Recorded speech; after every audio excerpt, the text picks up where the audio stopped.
what this means for Buffalo. Jen?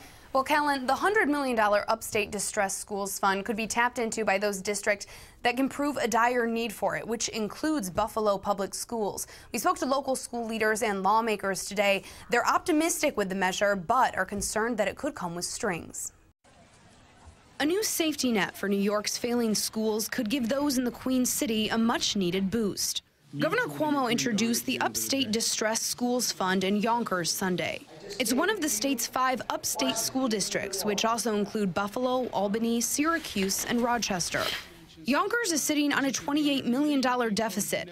Cuomo hopes this new funding could turn things around for all the major struggling school districts. Yonkers reminds me of Buffalo. There were cities that were struggling for many years, but you feel a new energy in Yonkers.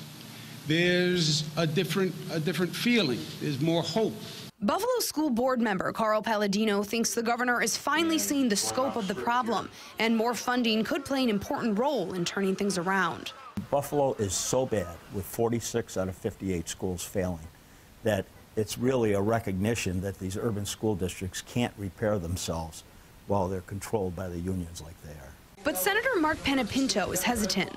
The devil is always in the details. And so, yes, while I am excited that $100 million is being made available to the 5 upstate districts, I want to see what else, if anything, is linked to the money.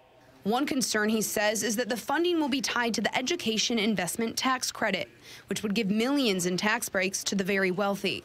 The two aren't linked now, but Panepinto says if they were, it could impact the measure getting the green light.